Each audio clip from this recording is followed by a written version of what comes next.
Assalamualaikum warahmatullahi wabarakatuh dan selamat sore para netizen dimanapun Anda berada. Berjumpa lagi dengan saya Suwarni Damar, jurnalis Koran Sindo Makassar pada program acara Bincang Sore, merupakan program acara yang diinisiasi oleh sindonewsmakassar.com untuk memberikan ruang kepada para netizen mengetahui berbagai hal, baik politik, ekonomi, pemerintahan maupun lifestyle yang sedang berkembang saat ini. Dan sore hari ini tentu menjadi hal spesial bagi kami karena kita akan kedatangan seorang narasumber yang tentunya juga memegang peran penting dalam tatanan pemerintahan yang ada di Kota Makassar, khususnya di Sulawesi Selatan bagian selatan. Bersama beliau kita akan sharing dan mengedukasi para netizen sebenarnya tugas-tugas pengamanan barang-barang impor maupun pengamanan di bandara, lalu seperti apa pengamanan di beberapa wilayah yang ada di Sulawesi bagian selatan.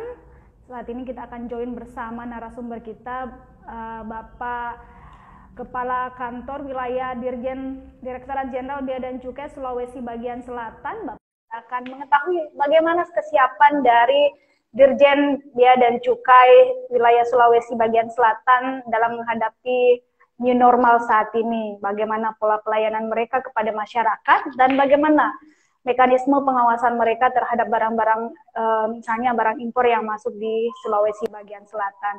Assalamualaikum warahmatullahi wabarakatuh, Pak Parjia. Waalaikumsalam warahmatullahi wabarakatuh. Iya, Pak, gimana suara saya sudah terdengar dengan jelas dari tempat Bapak? Iya, Pak. Suaranya sudah jelas, Pak, kedengaran?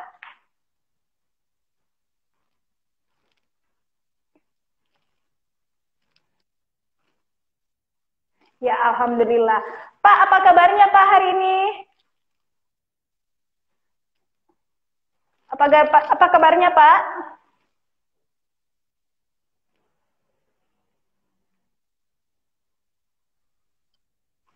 Oke, siap. Gimana Mbak Warni, sehat juga? Iya Pak. Ya, Pak. Mbak Warni. Iya, alhamdulillah Pak. Sehat-sehat walafiat. Pak, hari ini kita akan berbincang santai tentang masyarakat ini mau tahu sebenarnya bagaimana sih kesiapan Dirjen Bea dan Cukai Sulawesi bagian selatan dalam menghadapi tatanan new normal atau hidup normal yang baru. Apalagi kalau dilihat tugas Pak Parjia ini sangat besar sekali, melakukan pengawasan tidak saja terhadap aktivitas misalnya yang ada di sekitar bandara maupun di pelabuhan, tapi juga melakukan pengawasan secara menyeluruh pada barang-barang impor yang masuk ke negara kita, kemudian melakukan tugas-tugas lain yang tentunya berkaitan dengan menjaga agar aktivitas masyarakat di sekitar wilayah bea dan cukai itu berjalan dengan baik.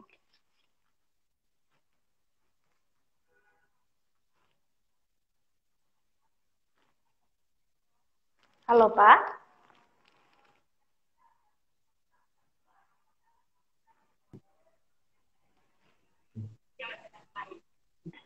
Iya. Suaranya Mbak Warni masih putus-putus tadi, yang terakhir tadi. Iya, Pak, bagaimana kesiapan dari instansi Bapak dalam menghadapi tatanan new normal yang saat ini akan kita jalani? Khususnya dalam fungsi-fungsi yang dijalankan oleh Bea dan Cukai wilayah Sulawesi bagian selatan. Terima kasih Mbak. Ya. Ini pertanyaannya sudah tidak asing lagi. Ya, Pak. Namun saya akan menjelaskan sebetulnya atau pada prinsipnya. Ya, Pak. Kami itu tidak siap-siap, tapi kembali lagi bahwa virus corona ini C19, saya akan menggunakan C19. Oh iya Pak, C19. Ini memang diputus ini wabah, ini bencana non alam. Sehingga dengan bencana ini kita diminta untuk mengamankan diri, itu hal yang pertama. Iya. Yang pertama itu harus mengamankan diri. Sama kalau misalnya kita mendapatkan bencana alam berupa gunung Merapi yang meletus. Iya. Gunung meletus lah ya, karena nggak ada gunung meletus itu bukan Merapi. Iya Pak. Jadi gunung meletus.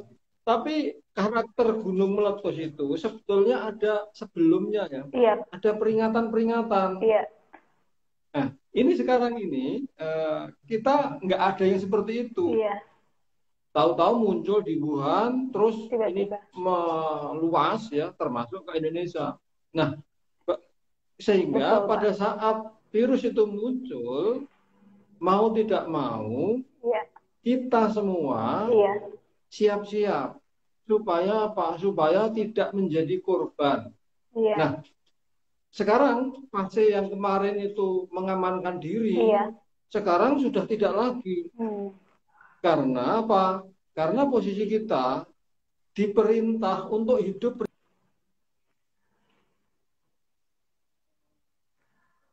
Iya, betul. Iya, iya, betul.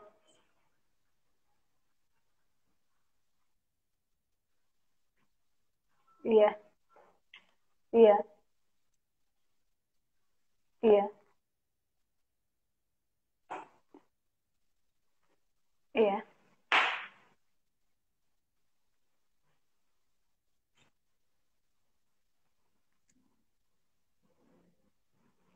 iya,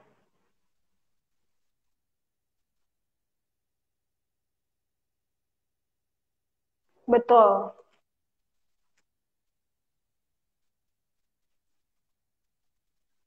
Iya. Halo, Bapak. Halo, Pak Parjia. Suaranya tidak kedengaran, Pak. Halo. Eh, ya, kita kehilangan eh, jaringan dari kantor kami. Kami sedang melakukan perbaikan teknis. Tadi Cukai Sulawesi bagian selatan memberikan penjelasan bahwa memang wabah COVID-19 ini tidak disangka-sangka kedatangannya, tidak seperti kejadian bencana lainnya. Tentunya dibutuhkan persiapan yang matang dalam menghadapi wabah seperti ini. Dan tentu untuk dari Dirjen Bea dan Cukai Sulawesi Selatan tentu melakukan sejumlah persiapan utamanya dalam memberikan pelayanan kepada masyarakat. Kita akan mencoba melakukan koneksi jaringan bersama Pak Parjia. Sebelum kita terkoneksi, saya memberikan sedikit gambaran bahwa Dirjen Bea Cukai itu merupakan customs atau instansi kepabeanan yang memiliki fungsi yang juga sangat luas. Misalnya diantaranya melindungi masyarakat dari masuknya barang-barang berbahaya, kemudian tugas dari Bea dan Cukai sendiri juga melindungi industri tertentu di dalam negeri dari persaingan yang tidak sehat dengan industri sejenis dari luar negeri, kemudian juga fungsi dari Bea Cukai itu sendiri memberantas penyelundupan. Nah, ini yang paling banyak sebenarnya diketahui masyarakat. Biasanya kok ada penyelundupan barang-barang berbahaya, itu juga menjadi tanggung jawab dari Bea dan Cukai. Seperti hari ini, saya baca tadi siang bahwa Bea Cukai di Jakarta itu berhasil mengamankan barang bukti sabu seberat 129 kg. Itu tentu tidak lepas dari bagaimana kesikapan Bea Cukai dalam meningkatkan pengamanan di dalam negeri, utamanya terhadap pemberantasan penyelundupan barang-barang berbahaya. Kemudian juga tugas Bea Cukai itu sendiri melaksanakan tugas titipan dari instansi-instansi lain yang berkepentingan dengan lalu lintas barang yang melampaui batas-batas negara. Tak hanya itu juga, Bea Cukai juga berfungsi memungut biaya masuk dan pajak dalam rangka impor secara maksimal untuk kepentingan penerimaan keuangan negara. Termasuk juga seperti netizen tahu bahwa Bea Cukai juga memiliki fungsi-fungsi lain, misalnya yang biasa kita tahu misalnya melakukan pemusnahan terhadap barang-barang ilegal yang masuk ke negara kita. Iya, kita tersambung bersama Pak Parjia. Pak, suara saya sudah kedengaran dengan baik, Pak?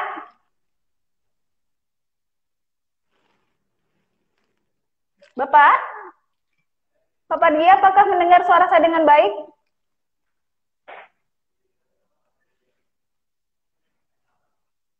Iya, Pak?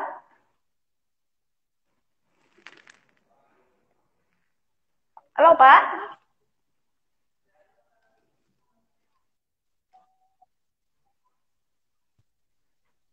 Ya, suaranya putus-putus Iya, lagi. iya Pak. Halo Pak. Pak, tadi Bapak jelaskan detail bahwa memang sejauh ini Bea Cukai tentunya akan terus melakukan setelah memiliki strategi dalam persiapan tatanan baru menghadapi COVID-19 atau Bapak menyebutnya C19. Ini Pak, bisa kami ini terjadi perubahan cara kerja Bea Cukai? Halo? Iya, kita terputus lagi bersama Bapak Parjia. Kita akan melakukan koneksi jaringan lagi bersama Pak Parjia. Sebelumnya juga tak hanya melakukan fungsi-fungsi pengawasan secara pemerintahan oleh Bea Cukai, tapi juga kemarin Bea Cukai wilayah bagian selatan itu memiliki kepedulian terhadap sesama. Salah satunya yakni dengan membantu korban banjir yang ada di Bantaeng dan Jeneponto. Berarti ini adalah tugas-tugas juga yang dilakukan oleh Bea dan Cukai dalam membantu masyarakat. Hanya itu juga yang kita ketahui bahwa Bea Cukai juga memiliki peran dalam memfasilitasi pengusaha-pengusaha kita yang ada di Sulawesi bagian selatan, termasuk yang ada di Kota Makassar. Di antaranya memberikan fasilitasi impor barang, memberikan kemudahan agar pengusaha-pengusaha kita dapat dengan mudah melakukan usahanya di Sulawesi bagian selatan, khususnya di Kota Makassar, Sulawesi Selatan dan sekitarnya. Ya, kita akan mencoba melakukan koneksi jaringan bersama Pak Parjia, dan juga saya sampaikan juga selain itu peran dari Bea dan Cukai sendiri dalam fiskal di bidang kepabeanan tadi yang saya sebutkan bahwa Bea Cukai juga itu memiliki peran dalam perdagangan internasional, baik yang menyangkut kegiatan di bidang impor maupun ekspor. Dan tentunya hal ini menjadi perhatian dari Bea Cukai. Kita akan mencoba melakukan koneksi jaringan lagi bersama Bapak Parjia selaku Kepala Kantor Bea Cukai Sulawesi bagian selatan. Sepertinya koneksi jaringan kami agak bermasalah. Ya, sambil menunggu Pak Parjia juga, saya ingin sampaikan lagi bahwa memang untuk dari sisi peran kebijakan fiskal di bidang kepabeanan itu Bea Cukai memiliki peran juga dalam melakukan melakukan pemeriksaan terhadap sejumlah barang-barang impor yang masuk itu, dan semuanya itu telah diatur dalam tetap pelaksanaan kepabeanan. Assalamualaikum Pak. Iya Bu, mohon maaf ini, saya harus ganti tempat ini. Iya, jaringan ini bagus banget tempat yang ini. lebih tinggi lagi, biar deket dengan sini. Iya Pak. Pak, kita lanjutkan Pak. Pak, ini kan dampak negatif COVID itu sangat meluas ke sejumlah instansi pemerintah. Dan tentu itu berpengaruh di Bea dan Cukai Sulawesi bagian selatan. Sejauh ini Pak, bagaimana sih hal yang dirasakan yang berubah itu paling besar apa, khususnya dalam sisi pelayanan? Ya Bu, Mbak ya. Mbak Warni, memang namanya bencana itu kan sisi negatifnya banyak. Iya, Pak. Tapi ini adalah karunia, sehingga harus kita sikapi. Jadi, sikapi bagaimana kita memanage, menyikapi ini semua, sehingga tujuan kita, goal kita itu tetap tercapai. Nah seperti itu. Dan Bea Cukai dengan segala macam persiapan, dalam waktu yang singkat dituntut tetap mencapai target yang luar biasa. Ini banyak, ya. Termasuk tadi sudah saya sampaikan di awal bagaimana ini mengelola sisi administrasi. Salah satunya apa? Dengan mengoptimalkan IT. Nah sekarang ini kita komunikasi seperti ini. Kalau optimalisasi IT. Mbak Warni kan datang ke kantor kami atau kami komunikasi secara langsung kepada Mbak Warni. Tapi sekarang tidak lagi, ya. Tapi ini juga efektif untuk memberikan edukasi kepada masyarakat, kepada pegawai kita bahwa saat ini kita harus menyikapi. Bahkan ini kan Pak Jokowi sendiri sudah menginstruksikan bahwa saat ini kita jangan menganggap bahwa ini normal-normal saja, tidak seperti itu. Kita harus menyikapi supaya ini kita punya masalah terkait dengan kesehatan dan ekonomi yang harus kita kelola supaya masalah ini bukan menjadi masalah yang melebar. Nah seperti itu ya. Dari sisi IT, oke. Dari sisi penganggaran, Mbak Wani kalau kita lihat, 1 tahun sebelumnya kami menganggarkan biaya listrik, tapi dengan adanya WFH, saat ini kantor kami boleh dikatakan hanya 15% AC yang hidup. Yang 85% mati. Berarti nanti ini akan ada sisa anggaran. Dan oleh sebab itu ini hanya listrik ya. Barangkali dari perjalanan dinas. Yang kemarin kita tiap bulan sekali itu mesti ke Jakarta. Sekarang nggak lagi. Sehingga ada pos-pos yang notabene ini nggak mungkin untuk terserap. Dan oleh sebab itu justru pos-pos seperti ini digeser. Untuk apa? Untuk mengoptimalkan sisi kesehatan. Kita bantu Kementerian Kesehatan supaya dengan anggaran yang besar itu betul-betul bisa mengendalikan secara optimal C19 ini. Jadi banyak suatu inovasi yang memang harus kita sikapi baik secara administrasi, secara IT maupun dari sisi penganggaran. Bahkan ya sarana prasarana ya. Seperti itu. Iya, Pak, tadi kan Bapak sebutkan berarti kegiatan lebih banyak fokus di rumah, bekerja dari rumah. Apakah itu berpengaruh besar terhadap pelayanan, Pak, yang dilakukan oleh Bea dan Cukai sendiri? Mengingatkan Bea Cukai itu banyak mengurusi sektor-sektor lain, misalnya ada kegiatan pengawasan. Itu bagaimana caranya, Pak, memaksimalkan itu? Nah, memang jawabannya yang jelas ini berpengaruh, Mbak.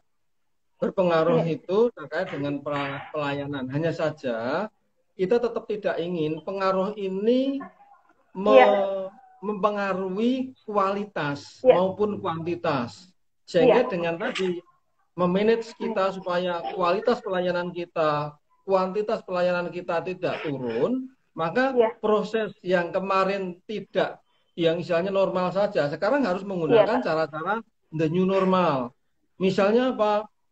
Kita bisa memberikan pelayanan yang awalnya pengusaha itu datang, kita udah komunikasi lewat Zoom, supaya apa? Pelayanannya tetap diselesaikan, tetapi caranya yang berbeda. Sehingga posisi pengusaha itu tetap dengan cara yang lama dan cara yang baru itu tetap merasa puas. Seperti itu. Iya. Pak, berarti dengan menghadapi new normal ini sendiri, strategi yang selain misalnya memanfaatkan teknologi digital, misalnya memberi kemudahan secara ini, apalagi Pak yang diterapkan oleh Kanwil Bapak? Ya, saya sebutkan tadi di awal, ini ada beberapa karakter yang memang mau tidak mau kita harus terjun secara fisik ya di lapangan. Ya. Nah, ini gimana caranya? Ini tetap posisi kami mengedepankan protokol kesehatan. Artinya apa? Pertama, kalau memang pekerjaan itu memang bisa seminimal mungkin kontak fisik itu dikurangi. Nah, salah satu cara menguranginya gimana? Bekerjanya di rumah. Kita justru harus pinter menganalisa. Kita justru memberdayakan, kalau toh ini pekerjaan lapangan yang kaitannya dengan yang fraud, yang ilegal, kita justru memberdayakan informan-informan kita, baik dari pegawai maupun dari masyarakat. Ya. Nah, pada saat ada informasi itu, kita analisa, kita olah, kita teliti. Suatu saat kita nyimpulkan bahwa, ini 90% tingkat akurasinya. Baru nanti ada tim yang memang mau tidak mau terjun di lapangan. Itu pun dengan menggunakan protokol kesehatan. Artinya ya menggunakan alat pelindung diri dan lain sebagainya. Jadi cara-cara yang baru ini bagaimana caranya tetap optimal. Ya. Jadi kita menggunakan itu. Dan memang tidak hanya apa yang saya sampaikan, karena memang ada SOP-SOP yang menjadi arahan dari pimpinan. Misalnya ada flexible home space. Artinya apa? Pekerjaan tuh ya bisa diselesaikan di mana aja dengan memberdayakan IT. Ya, seperti itu, Mbak Warni. Iya, Pak, ada yang menarik ini. Sebelum saya live tadi ada beberapa teman menanyakan, itu sebenarnya fungsi yang sangat bersentuhan dengan masyarakat itu fungsi bea cukai apa sih? Karena yang dia tahu mereka itu ya tugas bea cukai yang mengawasi barang-barang impor yang masuk. Kemudian urusan-urusan pakaian bekas juga itu berkaitan dengan bea cukai. Belum lagi misalnya terkait dengan cukai rokok ilegal dan makanan maupun minuman. Apakah ini yang menjadi spesifik tugas bea cukai atau seperti apa, Pak? Kan bea cukai itu punya tugas 4 ya, mengumpulkan uang ke kas negara, yang mana sejauh ini target bulanan di Sulawesi bagian selatan ini 109%, udah ada kelebihan 9%. Kemudian juga membina industri dalam negeri dengan memberikan fasilitas perpajakan, fasilitas fiskal, kemudian juga menjaga masyarakat dari barang-barang larangan dan pembatasan. Artinya apa? Ya, bea cukai punya tugas menjamin agar barang-barang dari luar yang sifatnya itu larangan dan dibatasi itu jangan sampai ke masyarakat, ya. Contohnya ya narkotika, karena tadi Mbak Wani juga menyampaikan, ada penindakan 129 narkotika.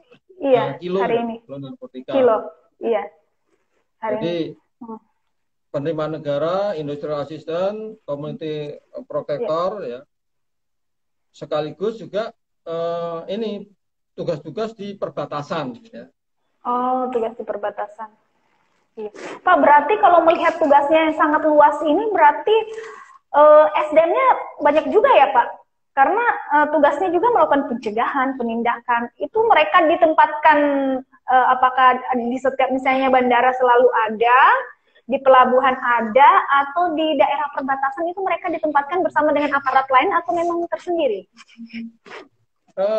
Kita dalam segala hal itu diminta untuk bersinergi dan berkolaborasi dengan aparat penegak hukum yang lain. Sehingga beban negara kita ini ya menjadi beban kita bersama. Itu. Kemudian ini terkait dengan SDM. Kita tahu bahwa jangkauan pelayanan, jangkauan pengawasan yang harus di take over oleh bea cukai itu semakin luas, apalagi dengan dibukanya bandara internasional yang baru. Hanya saja komitmen pimpinan untuk beberapa tahun ke depan ini nggak ada rekrutmen pegawai. Kalau toh ini ada, ini pun juga hanya digunakan untuk menutup pegawai yang pensiun. Makanya kalau kita lihat komitmen Bu Menteri di awal tahun nggak ada nggak terima ini STAN sekarang. Itu juga dalam rangka itu. Namun walaupun ke depan nggak ada penambahan kuantitas, nggak ada penambahan jumlah pegawai, justru saat ini pegawai yang ada itu dioptimalkan. Nah, dioptimalkan sehingga pegawai yang ada itu dituntut untuk bisa men-take over kinerja yang ada plus tadi perkembangan atau dinamika yang ada di negara kita, termasuk tadi pembukaan bandara internasional yang baru. Seperti itu. Iya, Pak, kalau dari sisi tren ini, tren penindakan, bila dibandingkan sebelum COVID dan saat ini COVID, trennya itu bagaimana, Pak? Dan paling banyak itu bea cukai mendapatkan penindakan seperti apa? Misalnya penyalahgunaan apa di masyarakat kita, khususnya di Kota Makassar? Kalau penindakan, justru kemarin ada tren yang sedikit naik nih, Mbak Warni. Kemarin ini di teman-teman dari KPBBD Makassar itu menindak rokok yang jumlahnya kurang lebih 350.000 batang. Oh, banyak juga, Pak. Yang dibuat dari kontainer yang diberitahukan sebagai barang campuran. Nah, memang ini kan sedikit tidak biasa. Karena apa? Karena rokok ini diangkut dari Semarang tujuan Makassar. Tapi kenapa kok kita bisa tahu? Nah, tadi kami memberdayakan unit-unit intelijen, sehingga dari sisi angkutan ini bisa kita analisa, terus kita pastikan ternyata di sana benar ada rokok ilegal, dan saat ini sudah diamankan. Belum dimusnahkan, baru diamankan. Ini nanti diteliti nanti siapa pelakunya. Kalau nggak ketemu, nanti akan ditetapkan sebagai barang yang tidak dikuasai negara, terus barang menjadi milik negara. Baru nanti setelah dianggap sebagai barang milik negara, maka kami mengusulkan agar ini dimusnahkan kepada Menteri Keuangan, yang mana sekarang ini bukan sudah didelegasikan kewenangannya kepada kepala KPKNL yang ada di daerah, sehingga birokrasi tadi bisa diminimalkan, kecuali kalau ternyata nilai dari BNN itu besar, ya itu ada tingkatannya itu. Kalau sekedar rokok seperti sekarang, cukuplah nanti di teman-teman dari KPKNL bisa mengeksekusi untuk peruntukannya atas usulan kita. Di sisi lain, penindakan yang lain, kemarin kita juga menindak bersama BNN itu ganja, ya, yang dikirim lewat pos. Ya. Artinya ya walaupun di masa-masa pandemi seperti ini, tetapi kinerja kita ya tetap ada yang perlu kita sampaikan kepada masyarakat. Berarti Pak, zaman pandemi ini tidak kendor ya pengawasannya, meskipun sebagian SDM-nya bekerja dari rumah. ya kita harapkan seperti itu, dan setiap hari kita lakukan monitor dan evaluasi. Ya. Iya. Jadi, Pak, lalu kalau spiritnya usahakan tetap spiritnya itu posisi di atas, ya. Dan jangan untuk turun. Gimana caranya mengelola ini? Iya. Pak, ini ada yang tanyakan. Ini kan juga menjadi bagian dari Bea dan Cukai terkait peredaran barang pakaian bekas. Itu sebenarnya pengaturannya seperti apa sih Pak? Maksudnya memangkah dibolehkan beredar luas atau bagaimana? Misalnya mekanismenya itu bisa dipasarkan ke masyarakat dengan bebas. Itu peran dari Bea Cukai sendiri seperti apa dalam pengawasan itu? Yang kalau kita ini disebutnya cakar, Pak, cap karung. Iya. Terima kasih Mbak Warni. Ini memang pertanyaan yang bisa langsung menyentuh ke kehidupan masyarakat, khususnya di Makassar, ya. Iya, Pak. Saya di awal tadi sudah sampaikan, salah satu tugas Bea Cukai itu ada di border, di perbatasan, untuk memastikan barang-barang larangan seperti cakar ini harusnya tidak bisa masuk, ya. Iya. Artinya apa? Ini harusnya bisa diselesaikan di perbatasan. Nah, kenapa kok sekarang ini bisa masuk? Sehingga kita pun istilah cakar itu menjadi bias. Apakah ini cakar dalam negeri atau cakar luar negeri? Tetapi kembali, tadi di pertengahan saya sampaikan bahwa ini menjadi tugas kita bersama. Nah, pertanyaannya, pada saat cakar ini sudah berada di dalam negeri, seharusnya bukan hanya Bea Cukai yang mengawasi, tetapi juga dari Kementerian Perdagangan, kan di sana juga mengeluarkan izin edar. Apa sekarang ini pantas cakar yang notabene pakaian bekas, baik dalam negeri maupun luar negeri, itu diperbolehkan beredar di masyarakat dengan cara diperdagangkan. Nah, artinya apa? Dengan komunikasi dengan Mbak Warni seperti ini, saya juga berharap, ayo kita bareng-bareng kita berantas. Karena apa? Pada saat Bea Cukai hanya berada di depan, ya, berantas barang yang ada di pasaran dalam negeri, ini masyarakat bisa mengelak, Pak, ini saya belanja dari Surabaya.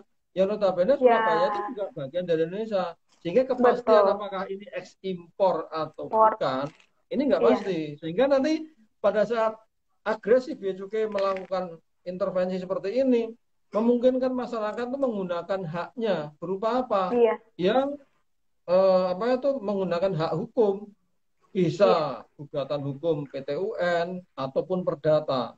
Nah, tapi pada saat yang berada di depan ini adalah Kementerian Perdagangan, yang tindak alasannya jelas tidak memiliki izin edar. Nah, tentu ini akan lebih efektif. Iya. Pak, selain itu juga kan rupanya ternyata di masa COVID-19 ini juga Bea Cukai memfasilitasi percepatan impor penanggulangan COVID-19. Peran dari instansi Bapak seperti apa? Apalagi kan banyak nih APD masuk, brand-brand misalnya made in China atau apa. Peran dari Bea Cukai sendiri seperti apa mempercepat itu agar misalnya bisa cepat terdistribusi ke pemerintah atau ke pihak-pihak yang akan menyalurkan bantuan. Apalagi kan rata-rata produknya produk luar negeri. Itu peran dari Bea Cukai seperti apa, Pak? Saya pengen cerita di awal bahwa pada saat awal pandemi ini muncul di negara kita, justru kita ini sama sekali tidak punya hitung-hitungan stok barang dimaksud. Terjadi kelangkaan, makanya saat itu luar biasa harganya begitu mahal. Nah, kemudian KL, Kementerian Lembaga terkait, termasuk Kementerian Keuangan, ini memastikan ini ada cadangan. Makanya di awal dulu itu ada larangan ekspor. Justru yang impor itu dibuka lebar, yang ekspor dilarang. Nah, kemudian ada fase yang kedua. Pada saat kebijakan ini muncul, ternyata begitu derasnya arus impor barang APD ya, sehingga apa? Bea Cukai perlu mempercepat layanan seperti yang ditanyakan Mbak Warni. Karena ini terkait dengan tadi pemungutan biaya masuk, izin lartas, dan semuanya ini untuk pemungutan biaya masuk dan pemungutan negara lainnya itu memungkinkan dibebaskan. Bahkan Kakanwil atau bahkan kepala kantor pelayanan Bea Cukai itu dikasih kewenangan memberikan pembebasan. Artinya apa? Mata rantai birokrasi itu pun sudah dipotong. Karena apa? Masyarakat pengen dilayani dengan cepat. Betul. Sampai seperti itu. Sudah dilayani cepat, nggak bayar pungutan negara sepeser pun. Coba, ini luar biasa. Kemudian yang kedua, ini terkait dengan perizinan yang selama ini dikeluarkan oleh Kementerian Perindustrian, itu dipotong lagi oleh siapa? Oleh BNPB. Sehingga sepanjang permohonan itu disetujui oleh BNPB, masalah perizinannya, kemudian dibebaskan pungutan negaranya oleh Kementerian Keuangan dalam hal ini Bea Cukai, ini tinggal kayak jalan tol aja. Barang bongkar dari di pelabuhan, segeralah ini langsung didistribusikan. Pelabuhan untuk didistribusikan. Sampai seperti itu. Dan sekarang pun ini kebijakan terakhir udah berbeda lagi Mbak Warni. Barangkali Mbak Warni belum tahu, perlu saya sampaikan bahwa sekarang untuk ekspor APD sudah dibebaskan lagi, sudah tidak dilarang lagi. Karena apa? Di Indonesia ini sudah merasa cukup untuk kebutuhan dalam negeri. Nah, sampai seperti itu. Sehingga dalam waktu singkat kemarin itu kebijakan-kebijakan perlu bertubi-tubi dan memang berubah dengan memang dinamikanya memang perlu seperti itu. Nah sekarang kan tenang, padahal awalnya kemarin kan terjadi kelangkaan. Kalau ada betul. Nah sekarang udah falling down lagi, bahkan ekspor udah dibuka. Dibuka semua, keran ekspor dan impor juga dibuka. Pak, kalau dibahas soal ini berarti resikonya bahwa ada target-target pendapatan yang terkoreksi. Apalagi kan kalau untuk pengurusan pembebasan biaya masuk itu kan tentu juga butuh pengurusan tertentu oleh perusahaan atau pengusaha. Itu kira-kira Pak, kalau di Bapak sendiri nih tren, pasti kan ditargetkan pendapatan juga, penerimaan dari kegiatan seperti ini. Adakah koreksi target pendapatan untuk di wilayah Bapak sendiri terkait sektor-sektor usaha tersebut? Nah, gini Mbak, setiap wilayah itu punya karakter yang berbeda. Nah, kebetulan di Sulawesi bagian selatan, khususnya Makassar, ini importasinya itu rata-rata atau hanya sebagian kecil yang merupakan barang konsumsi. Nah, importasi sekarang dari data yang ada itu rata-rata apa? Barang-barang modal di pertambangan. Sehingga pada saat pandemi ini, nah sepanjang pengelolaan sumber daya alam itu berjalan, importasi itu tetap jalan. Sehingga apa? Untuk penerimaan, ini kami tidak terlalu terkoreksi. Tapi ini kan hanya lokal.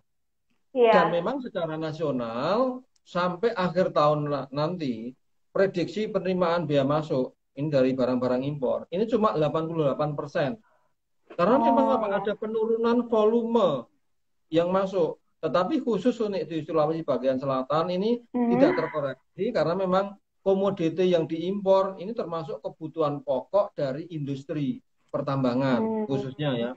Kalau konsumsi jelas ini terpengaruh.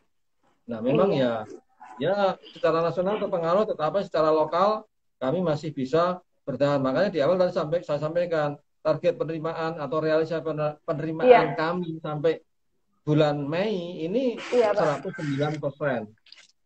Itu setara dengan berapa miliar itu Pak, 109%? Nggak banyak Mbak, kalau dibandingkan dengan target nasional ya. Target nasional itu kan 223 triliun. Ini waktu awal. Nah, sekarang dikoreksi menjadi 205 triliun. Nah, untuk Sulawesi bagian selatan, targetnya itu cuma 429 miliar. Nggak banyak. Nah, sekarang sudah tercapai 119 miliar. Jadi nggak banyak. Iya. Pak, ini ada yang tanyakan, barang-barang merek dari luar negeri itu yang masuk kan dikenakan biaya masuk. Nah, katanya ketika tidak mampu dibayar itu akan menjadi barang sitaan dari bea dan cukai. Kemudian prosesnya kalau tidak mampu ditebus misalnya dengan sesuai aturan itu katanya ada proses lelang ya. Apakah itu mekanismenya betul atau seperti apa Pak? Karena ada yang bilang kalau mau dapat barang-barang branded murah itu ikut lelang. Itu tuh bea cukai tuh. Di kantornya bea cukai katanya banyak itu. Apa benar itu Pak rumor itu atau bagaimana Pak? Kayaknya Mbak Warni mau ikut lelang ini. Bea cukai memang mengedepankan etika ya. Artinya pada saat ada penumpang dari luar negeri membawa barang-barang yang mereknya branded, ini kan di sana ada ketentuannya. Sepanjang masih 500 US dollar di bawah harga itu kan bebas. Nah, kalau di atas itu baru membayarnya pungutan negara itu pun selisihnya. Jadi katakanlah nilainya 700, kemudian dikurangi haknya si penumpang itu 500, jadi hanya 200 US dollar ini yang dikenakan pungutan pajak. Nah, pada saat ternyata si penumpang ini memang tidak mau membayar pajak, walaupun sudah dikasih fasilitas sebagai barang penumpang, ini juga tidak serta-merta langsung menjadi barang sitaan. Tetapi dikasih kesempatan si penumpang itu silahkan Pak, Bu, kalau mau mereekspor, kalau mau dikembalikan di luar negeri. Nah, pada saat cara itu nggak bisa dilakukan oleh si penumpang, maka barangnya ditetapkan sebagai barang yang tidak dikuasai. Artinya apa? Barang ini penguasaan berpindah dari yang bersangkutan kepada negara. Tetapi si penumpang masih dikasih kesempatan menyelesaikan selama 30 hari. Nah, pada saat 30 hari inilah barang ditetapkan lagi menjadi barang yang dikuasai negara dan barang milik negara. Nah, tadi yang ditanyakan Mbak Wani pada saat dilelang tadi, kalau status barangnya ini sebagai barang yang milik negara. Barang milik negara tadi sudah pindah tadi kepemilikannya. Karena memang nggak diurus sama si penumpangnya. Nah, silahkan nanti kalau oleh bea cukai biasanya ini dikumpulkan, kan tidak penumpangnya kan tidak membawa langsung satu truk, itu kan nggak mungkin. Berarti sedikit ini dikumpulkan, kemudian ditetapkan sebagai barang yang milik negara, baru nanti pemanfaatan barang milik negara itu tetap oleh menteri. Dalam hal ini didelegasikan kewenangannya kepada Kepala KPKNL atau Kanwil Direktorat Jenderal Kekayaan Negara. Ini pada saat kami mengusulkan ini dilelang, nah terus nanti disetujui, barulah dibentuk nanti panitia lelang. Nah, pada saat panitia lelang sudah bekerja, salah satunya adalah mengumumkan lelang, silahkan Mbak Warni mendaftar Berarti terbuka untuk umum Pak ya, untuk lelangnya. Terbuka untuk Iya. umum. Iya, Pak. Berarti upaya Bea Cukai kan sangat besar menjaga agar tidak saja pengawasan tapi juga pemasukan kas negara. Lalu di sektor ekonomi, peran dari Bea Cukai itu sendiri seperti apa? Kemarin saya tahu itu ada memberikan untuk Bea Cukai itu berperan dalam menggenjot ekspor kita, memberikan fasilitas kemudahan fiskal. Itu bentuk kemudahan fiskal yang diberikan Bea Cukai sendiri kepada pengusaha itu seperti apa polanya, Pak? Ini yang ditanyakan Mbak Warni terkait dengan industrial assistant, ya. Jadi betul. Pegawai Bea Cukai ini membina industri dalam negeri, terutama dalam rangka meningkatkan ekspor. Nah, bentuk kebijakan fiskal yang diberikan Bea Cukai, apabila barang-barang yang diekspor itu eksimpor, maka pada saat pemasukannya ini diberikan penangguhan pungutan bea masuk dan PDRI. Jadi ditangguhkan. Setelah masuk ke suatu kawasan yang diberikan fasilitas, bisa kawasan berikat, bisa ketentuan impor tujuan ekspor, atau yang lainnya, di sana ada proses yang awalnya masuk ini bahan mentah, diproses, atau bahkan digabungkan dengan barang-barang dalam negeri, baru nanti diekspor. Nah, proses pemberian fasilitas fiskal ini tentu ini membantu cash flow dari perusahaan.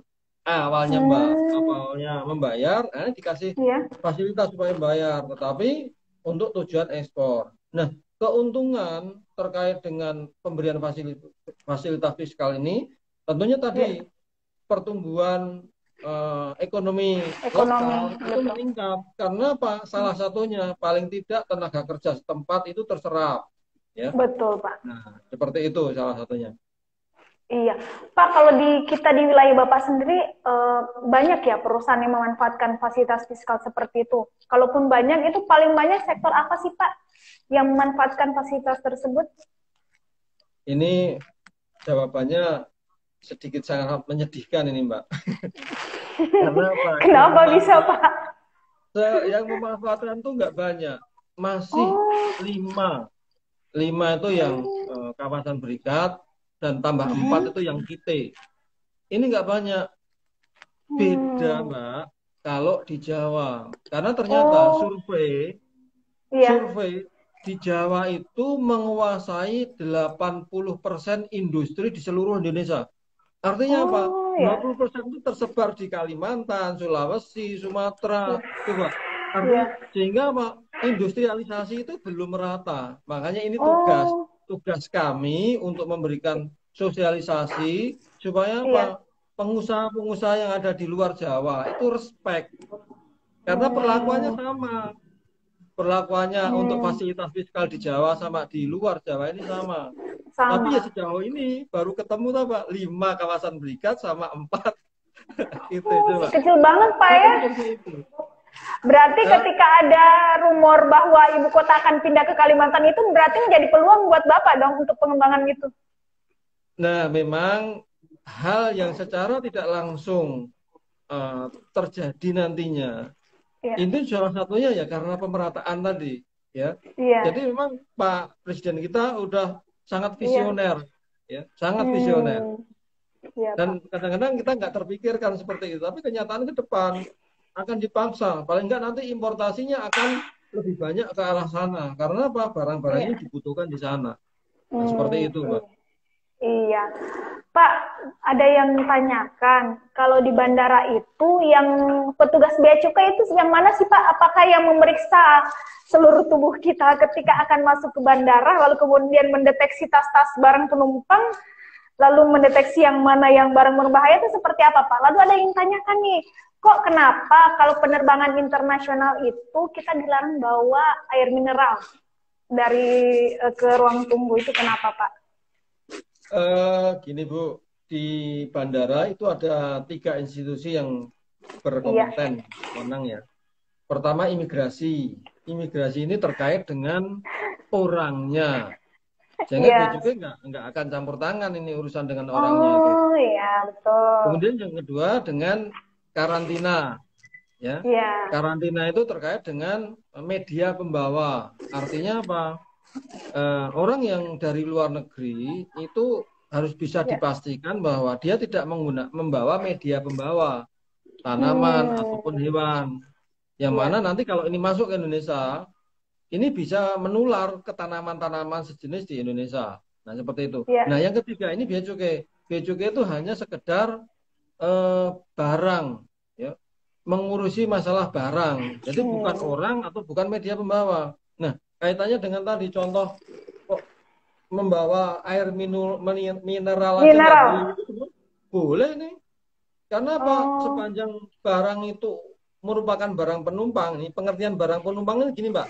Barang penumpang adalah barang keperluan diri penumpang dan sisa bekal yang dibawa mereka. Dan itu kalau misalnya dia membawa oleh-oleh itu dikeluarkan dari barang penumpang. Nah, kalau barang penumpang, Mbak Warni bisa membawa, Mbak Warni kan wartawan, membawa tustel dan perlengkapannya. Kamera. Itu boleh. Tetapi kalau misalnya membawa air mineral, itu juga boleh juga. Karena itu barang penumpang. Mbak Warni kan dalam perjalanan kan perlu air untuk minum. Itu boleh aja. Jadi salah besar nanti kalau misalnya bea cukai melarang orang bawa air mineral. Nah, itu. Paling tidak tadi kalau ada penumpang yang membawa oleh-oleh lebih dari $500, baru selisihnya itu penumpang yang bersangkutan punya kewajiban menyelesaikan pungutan negaranya. Oh iya. Pak, terakhir nih Pak, terkait menghadapi tatanan new normal sendiri, itu seberapa optimis Bea dan Cukai sendiri melihat penerapan hal tersebut? Apalagi kan banyak hal yang akan dikerjakan Bea Cukai ke depannya. Dalam hal misalnya tadi disebutkan sektor ekonomi, bagaimana mendorong agar pengusaha bisa ke wilayah kita. Ya Mbak, ini memang hidup itu perlu optimisme Mbak. Iya Pak. Karena dari sanalah salah satu bahwa proses ini kita lebih semangat. Ya. Nah, Bea Cukai yakin ya nanti akan keluar dari dari pandemik ini dengan menerapkan new normal, ya. Sehingga proses-proses yang ada nantinya ini akan membawa keberhasilan. Ya. Nah, memang gini, ada beberapa proses ya, yang nanti justru akan dilanggengkan di depan. Misalnya ya, kalau ternyata selama ini cukup rapat dengan virtual, betul. Maka ke depan ini karena ini lebih efisien, lebih efektif ya, ini akan dilanggengkan nanti. Sehingga nanti teman-teman juga di Bea Cukai, ini kan kebetulan ada netizen yang dari Bea Cukai juga, jangan kembali lagi ke yang dulu. Kalau misal tiap bulan sekali atau 2 bulan sekali bisa ke Jakarta, tidak seperti itu. Karena apa? Dengan menggunakan mekanisme virtual ini, yang jelas anggaran itu bisa dihemat yang luar biasa tanpa mengurangi tujuan. Nah, sampai seperti itu. Iya. Berarti ada hikmahnya Pak ya, pandemi COVID-19. Harus ada Pak. Karena kalau kita bisa memetik hikmahnya, itulah bagian dari optimisme tadi. Betul Pak, betul. Iya. Pak, ini nggak terasa nih sudah hampir sejam ini kita sharing-sharing terkait Bea dan Cukai, meskipun di awal ada sedikit kendala teknis. Closing statement-nya sendiri seperti apa Pak? Himbauan kepada masyarakat dalam mendukung kerja-kerja dari Bea dan Cukai. Ya, tentu tadi kita udah sampaikan banyak hal ya, dari yang ringan-ringan sampai yang fraud. Iya, betul. Saya selalu sampaikan kepada anggota saya ataupun masyarakat supaya jangan lelah untuk mencintai negeri ini. Betul. Karena ini juga terkait dengan pandemik, maka utamakan bahwa saat ini kita tidak bisa hidup dengan normal-normal saja. kita harus menghadapi the new normal, dan oleh sebab itu kedepankan protokol kesehatan. Dengan tetap berusaha untuk mengimplementasikan, mencapai target-target yang sudah dibebankan. Iya, ya. Terima kasih banyak Pak Parjia atas waktunya hari ini. Sampai jumpa di lain kesempatan. Terima kasih, sehat-sehat selalu Pak. Sampai jumpa Pak. Terima kasih. Ya, terima kasih Mbak Warni ya, dan teman-teman netizen semua. Mohon maaf tadi sedikit gangguan, tapi kita ternyata di akhir kami pindah, ternyata lebih enjoy Mbak. Terima kasih ya. Oke, siap. Iya, sama-sama Pak. Waalaikumsalam warahmatullahi wabarakatuh. Demikian tadi bincang sore kita bersama Bapak Parjia, Kepala Kanwil Direktorat Jenderal Bea dan Cukai Sulawesi bagian Selatan. Tentunya banyak hal yang kita bisa ketahui bersama beliau. Tadi yang paling fundamental adalah meskipun di masa pandemi ini, Bea dan Cukai sendiri senantiasa selalu meningkatkan pengawasannya kepada masyarakat, utamanya mengawasi barang-barang berbahaya yang bisa masuk ke dalam negara kita. Itu tetap dilaksanakan, dan rupanya juga tren penindakan itu terus meningkat meskipun di masa pandemi. Namun itu tidak menjadi kendala bagi Bea dan Cukai dalam memberdayakan, mengoptimalkan SDM yang dia miliki dalam melakukan pengawasan. Demikianlah bincang sore kita hari ini. Insya Allah kita akan bertemu di lain kesempatan dengan tema berbeda dan narasumber yang berbeda pula. Semoga di setiap IG Live yang kami laksanakan dapat memberikan makna dan manfaat bagi seluruh para netizen dimanapun berada. Jika ada salah kata, saya sebagai host Suwarni Damar menyampaikan mohon maaf, dan menutup perjumpaan kita hari ini adalah mari kita bersama-sama tetap mengedepankan protokol kesehatan dimanapun kita berada, karena bersama kita bisa memutus mata rantai COVID-19 untuk kehidupan atau tatanan new normal yang lebih baik. Wassalamualaikum warahmatullahi wabarakatuh, dan salam Quran Sindo News Makassar.